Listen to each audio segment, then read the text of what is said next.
Diálogos sobre el Libro de Mormón. Primer Nefi, 13:15. De parte del Departamento de Escrituras Antiguas de la Universidad Brigham Young, es un placer darles la bienvenida a este diálogo sobre el Libro de Mormón. Hoy me complace estar con tres de mis colegas más cercanos. Se los presentaré. Primero, Keith Wilson, profesor de Escrituras Antiguas, y la profesora Camille Frank Olson, del mismo departamento. Y Jana Pike, profesor del departamento. Yo soy Daniel Judd y es un placer estar con todos ustedes hoy. Bueno, amigos, hoy nos tocan los capítulos 13 al 15 de Primer Nefi. ¿Y qué capítulos más interesantes tenemos para estudiar? Contienen muchas cosas maravillosas. Comencemos pidiéndole a Camille que nos haga un breve resumen de estos capítulos para prepararnos un poco. Claro que sí. Al terminar el capítulo 12 en la sesión anterior, estuvimos en medio de la visión de Nefi. Y los capítulos 13 al 15 continúan en lo mismo. No solo la cronología de estos versículos, sino que parece seguir la historia del mundo también. Y vemos el advenimiento de la grande y abominable iglesia. Y sigue hasta la restauración, o sea, la restauración del Evangelio. Vemos los desafíos por la tergiversación de las Escrituras, y aquí en estos versículos surge el valor del Libro de Mormón y la Biblia. Claro. Aprendemos lo que nos ayudará a mantener la firmeza en la iglesia del Cordero, en vez de recurrir a la iglesia del diablo. Entonces, en estos capítulos vemos la visión de Nefi, la que incluye algunas de las mismas escenas que vio Lehi en su sueño, y nosotros realmente podemos entender cómo es que su visión concuerda con lo que vemos en nuestro mundo hoy. Entonces, en muchos sentidos, es una clase de prefacio que nos ayuda a entender la necesidad de una restauración aquí en el capítulo 13. Sí, la visión que relata Nefi se encuentra en los capítulos 11 al 14. Esperamos llegar hasta el capítulo 15 hoy.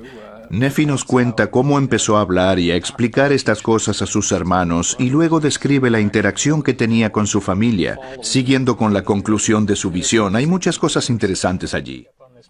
Si uno percibe aquí el tema principal, puede relacionar esta visión con el árbol de la vida, y podemos ver cómo hay personas que se han descarriado de él. Vemos las fuerzas opositoras y la batalla que se llevará a cabo para aquellas personas que toman parte en el viaje hacia Cristo.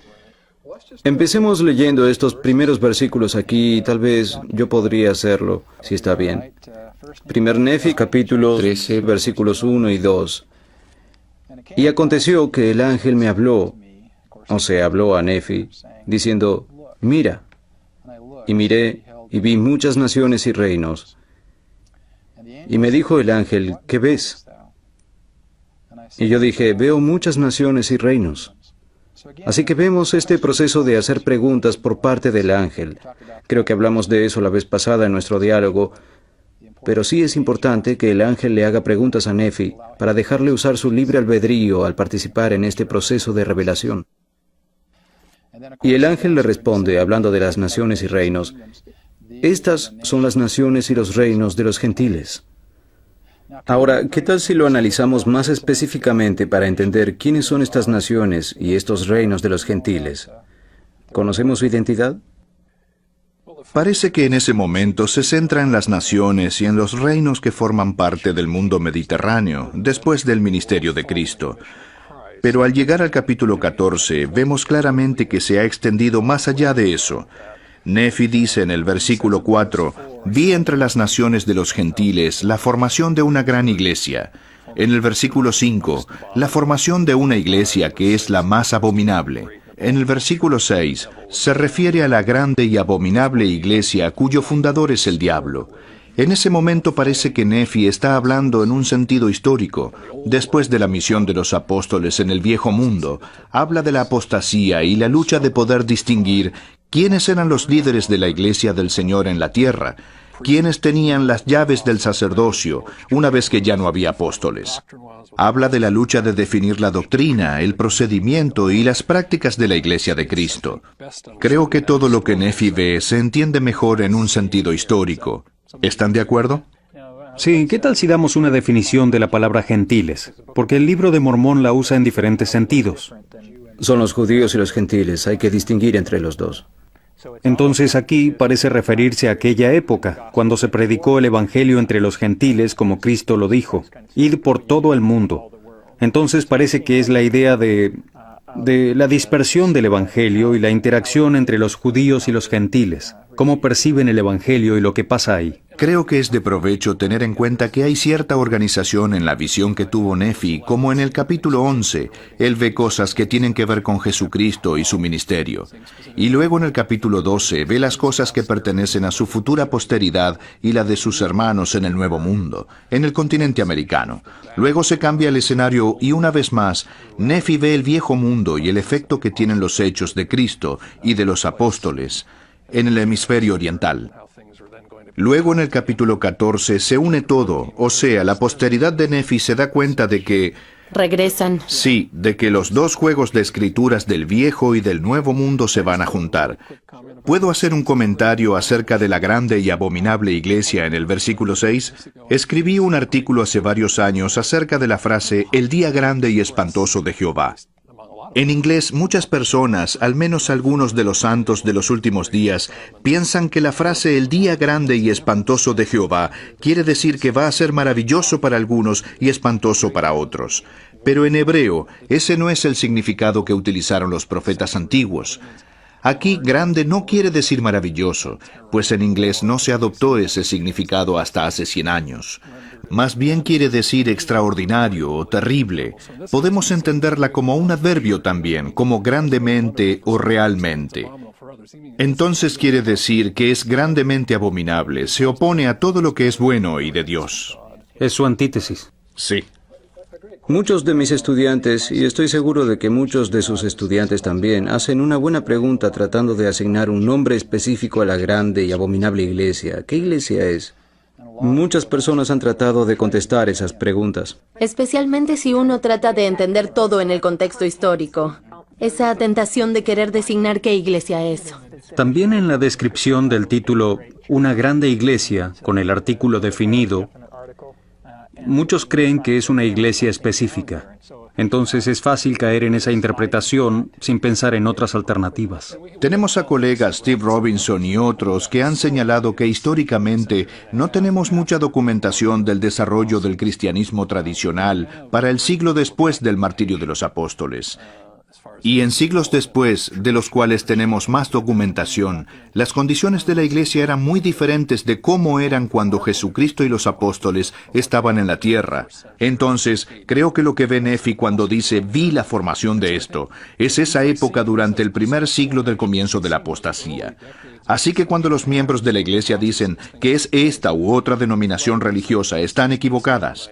Todas las denominaciones provienen de esa primera formación que realmente no tiene nombre en ese momento. Solo podemos decir que la iglesia cristiana se estaba cambiando en los primeros 2 siglos después de la muerte de los apóstoles. En aquel entonces se oponían a Cristo. Sí. ¿Sí? Creo que es algo Tiene importante. razón, Camilo. Podemos analizar los diferentes deseos. Lo que valoraba la grande y abominable iglesia. Oro, plata, en el versículo 7, cosas de lujo, la inmoralidad y las alabanzas del mundo. El versículo 9 dice, por motivo de las alabanzas del mundo, destruyen a los santos de Dios. Son sus deseos, y eso también revela quiénes no lo son. Entonces, aún durante la formación de la abominable iglesia, todavía había buenas personas que trataban de vivir con valores cristianos. Sí. Pero también había personas que se adueñaron de la iglesia y la cambiaron. De hecho, vamos a leer la descripción que hace Jacob, hermano de Nefi, acerca de esta grande iglesia en 2 Nefi, capítulo 9, versículo 16.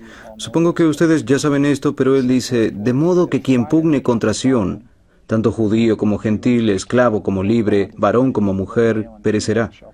Pues son ellos los que constituyen la ramera de toda la tierra, porque aquellos que no son conmigo, contra mí son, dice nuestro Dios. Así que existen estos 2 grupos a través de toda la historia del mundo. Aún hoy, Aún hoy en día, en la época más oscura en la historia del mundo, todavía había buenas personas que trataban de hacer lo correcto y también había las malvadas. Así que vemos que hay diferentes motivaciones y filosofías y deseos que tenían. Sí, creo que tiene razón.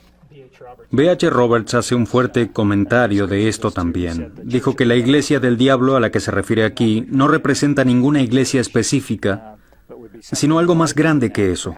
Tal vez la idea del pasaje se expresaría más claramente si dijéramos el reino de la maldad. Eso fue lo que dijo en Un Nuevo Testigo de Dios. Con esa perspectiva, el significado abarca más de lo religioso, aunque seguramente es lo más abominable. Puede abarcar lo político, lo económico, lo educativo, muchas posibilidades. Sí, y creo que es importante tener esa perspectiva y no solamente considerarla como una organización religiosa específica. Pues no queremos olvidar el aspecto religioso, o sea, se puede tomar la religión para bien o para mal, igual que la historia. Documenta. Nos indica, documenta, sí, por seguro, para bien y para mal. Estos primeros versículos en el capítulo 13, ¿dónde terminamos? ¿En el versículo 3? Sí. ¿O el 4? Camille ya leyó hasta el 9. O el 9. Yo Podemos leí el resumir 9. eso. Oh, Camille, usted ya leyó eso, muy bien. Y es interesante porque después de que termina relatando su visión de la formación de la grande y abominable iglesia y describiendo algunos de sus atributos, él cambia el tema rápidamente en el versículo 12, pues en el 11 y en los siguientes, él mira hacia adelante y habla del descubrimiento o redescubrimiento del continente americano. Y toda la historia empieza a juntarse otra vez. Leemos de la llegada de muchas personas al continente americano, los hechos de la posteridad de Ley y Saría en el continente americano, y luego leemos de los 2 juegos de libros, los 2 registros, los 2 relatos de las Escrituras. Y a los que estaban en el otro lado del Océano Atlántico, los europeos, se les llamaba gentiles, ¿verdad? Sí, Y ellos vienen aquí para ayudar a Ley. O sea, a integrarse en la posteridad de Ley, en muchas maneras. así es. Y eso nos lleva otra vez al tema del significado de la palabra gentil, porque por un lado creemos que la casa de Israel fue dispersada en todas las naciones europeas y realmente en todo el mundo, pero son naciones gentiles porque no reconocen los lazos que tienen con la casa de Israel, ni el convenio que tenían sus antepasados. Entonces decimos que José Smith es gentil, pero también es descendiente de José de Egipto, porque tiene una conexión con la casa de Israel. Un descendiente de las tribus perdidas de Israel, perdidas en el sentido de que han perdido su identidad y su conexión con la ley de Dios. Entonces Camille nos ha dado muchas descripciones de esta grande y abominable iglesia. Después de que Nefi ve la liberación de los gentiles del cautiverio, vuelve a ese mismo tema otra vez. Entonces creo que es de provecho considerar el versículo 26 como una descripción de la grande y abominable iglesia, porque Nefi la ubica cronológicamente después de que los 12 apóstoles diseminan las Escrituras, y también dice que tú ves la formación de una iglesia grande y abominable. Todo tiene que ver con el período de la visión de Nefi. Así es, y al final del versículo 26 dice, «He aquí, hablando de la grande y abominable iglesia, ha despojado el evangelio del Cordero de muchas partes que son claras y sumamente preciosas, y también ha quitado muchos de los convenios del Señor». Creo que en los primeros 2 siglos, luego de la muerte de los apóstoles, vemos que es cuando ocurrió todo lo que Nefi describió. Y antes de empezar a hablar de las partes claras y preciosas que se han quitado de la Biblia y también de la apostasía, creo que la madre de Cristóbal Colón no estaría contenta con nosotros, a menos que habláramos de él. Ella lo atormentaría. Sí, ¿verdad? Entonces, hablando de las personas fuera de la iglesia, guiadas por Dios e inspiradas por Él para cumplir sus propósitos, vemos que se mencionan muchas en los versículos 12 al 17 o 18. ¿Kid podría leerlos empezando en el versículo 12? Sí. Y miré y vi entre los gentiles a un hombre que estaba separado de la posteridad de mis hermanos por las muchas aguas. Y vi que el Espíritu de Dios descendió y obró sobre él.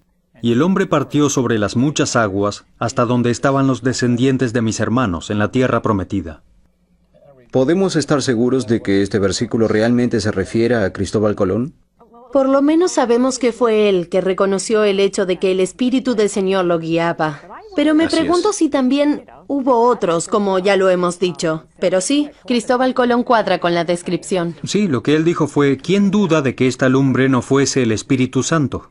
Lo dijo en su diario y algunos textos más que dejó. Hace varios años estuve en Inglaterra y leí ese versículo en la escuela dominical. Le hice esa misma pregunta. Un hermano levantó la mano, de hecho se puso de pie y dijo Juan Caboto. Estaba convencido de que era él al que se refiere aquí. Seguramente se puede aplicar a otras personas. Sí, podría. Francis Drake siempre fue Así una de es. mis personas preferidas. Hemos oído hablar, o sea, los profetas, incluyendo al presidente Hinckley, han dicho que este versículo se refiere a Cristóbal Colón. De hecho, él dio un discurso en la conferencia general acerca de ese versículo y rindió muchos honores a Cristóbal Colón. Es una época en la que muchos eruditos están hablando mal de Cristóbal Colón, y él no fue un hombre perfecto, obviamente, pero ciertamente ayudó a llevar a cabo la misión del Señor. Definitivamente es un buen recordatorio de que, aun cuando la Iglesia del Cordero o la Iglesia del Señor no estaba organizada sobre la tierra, en tiempos de maldad se dice que sobre Cristóbal Colón descendió el Espíritu Santo. Es un buen recordatorio para nosotros Así es. de que el Espíritu del Señor trabaja dentro y fuera de la Iglesia. El Señor utiliza el Espíritu para comunicarse con sus hijos. Sí, incluso muchas personas, incluyendo a los santos de los últimos días, consideran que esta perspectiva es evidencia de la historia providencial, indicando que Dios obra en y por medio de la historia. Así que, por ejemplo, en el versículo 19, Nefi dice, «Vi que los gentiles que habían salido de la cautividad fueron librados por el poder de Dios, de las manos de las demás naciones».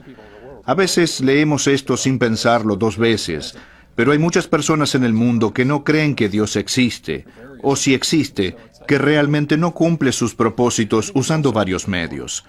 No quiero hablar solamente yo, pero es interesante que muchas veces Nefi diga, vi que el Señor los libró del cautiverio. Tal vez del cautiverio político, pero más que eso, del cautiverio religioso. Los habitantes de América consiguieron una libertad de religión que no tenían en su país natal. Hay algunos cuentos y relatos bastante duros de individuos que fueron torturados y castigados, simplemente por haber tratado de obtener las escrituras Así es. y por hacer un esfuerzo para repetirlas, para que otros las pudieran tener. A menudo nos es difícil imaginar eso, sobre todo cuando tenemos acceso a ellas fácilmente. El presidente Benson habló de algunos de esos individuos. Dijo, y lo voy a citar, los peregrinos de Plymouth, los Calvert de Maryland, Roger Williams, William Penn, todos tenían convicciones profundas que desempeñaron un papel importante en su llegada al Nuevo Mundo. Creo que ellos también vinieron aquí bajo la inspiración de Dios. Es un poderoso comentario. Otro aspecto que menciona Nefi aquí es que de las Escrituras muchas partes claras y preciosas se irían a quitar, como dice en el versículo 28. Pero aun cuando lo dice, su visión refuerza el gran valor de las Escrituras y más específicamente las Escrituras del Viejo Mundo, o sea, la Biblia. En el versículo 23 él dice que son de gran valor para los gentiles y por eso creo que es bueno entenderlo. Porque a veces creo que no nos damos cuenta de que las Escrituras tienen que llegar a ser una en nuestras manos, y no tomos diferentes. Ahora voy a saltar hasta el capítulo 15, versículo 14. Describe una de las bendiciones más grandes que viene cuando los tomos se juntan y cuando aceptamos las escrituras tanto del Viejo como del Nuevo Mundo. Empezamos a comprender el convenio y quiénes somos como receptores de ese convenio. Comprendemos cómo es que la posteridad de Lehi, después de tantas generaciones, podría darse cuenta de su conexión con el Señor y con el convenio y con las otras tribus perdidas de Israel también. Son grandes bendiciones. Tal vez ahora usted debe dirigirnos hacia el capítulo 14, que contiene la otra mitad de esta gran perspectiva del plan de Dios en los últimos días. O tal vez piense que voy con demasiada prisa.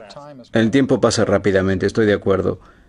Pero vamos a hablar de las partes claras y preciosas que se quitaron de la Biblia, que originalmente salió completa. ¿Qué quiere decir eso? ¿Qué pueden identificar? ¿O podemos identificar cuáles fueron las partes claras y preciosas que se quitaron y que luego se restauraron por medio del Libro de Mormón y la restauración? ¿Podrían describirlas? Bueno, yo pienso, y obviamente somos santos de los últimos días, hablando con una perspectiva dentro del contexto de la restauración, pero al analizar el desarrollo del cristianismo tradicional, los santos de los últimos días diríamos que las primeras partes que se quitaron fueron las que son las más importantes para nosotros, o sea, la naturaleza de Dios. Sí. La ¿De quién es función de Dios? las El ordenanzas. plan de Los salvación, convenios, nuestra relación las con familias, Dios, el matrimonio, la vida premortal. la naturaleza de nuestra vida, ¿por qué estamos aquí? Sí, la realidad de Satanás. Entonces la pérdida de esas cosas o su tergiversación Así es, sí. tiene un impacto Así en es. nuestra habilidad de comprenderlas. Y así vemos la razón, o sea, el propósito del libro de Mormón, de las doctrinas y convenios y de los profetas modernos, restaurar todo lo que se perdió.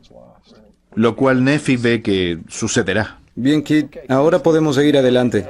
Sí, es que tenemos algo de prisa. No, estoy agradecido de que usted lo haga. Gracias por ayudarnos a seguir adelante. En el capítulo 14, Kit, ¿hay algo en particular que usted quiera mencionar? Sí, el capítulo 14 representa un cambio de perspectiva de la que Nefi presentó en el capítulo 13 acerca de la grande y abominable iglesia. Ahora él dice que no hay más que 2 iglesias solamente. Y si el lector no tiene cuidado, va a concluir que solamente existe una iglesia del diablo y una iglesia de Dios, y que no hay ninguna otra. Y yo creo que debemos examinar esta descripción de esta segunda iglesia en el capítulo 14, o sea, esta iglesia del Cordero de Dios. Sí, de acuerdo. El versículo 12 presenta una buena descripción de ella.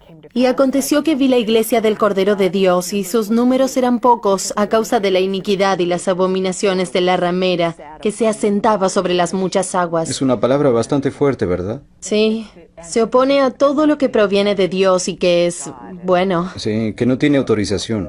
Hay muchos aspectos de ese concepto. Disculpe, Camille. No obstante, vi que la iglesia del Cordero de Dios, que eran los santos de Dios, se extendía también sobre toda la superficie de la tierra. Creo que es una descripción interesante. Y sus dominios sobre la faz de la tierra eran pequeños, a causa de la maldad de la gran ramera a quien yo vi.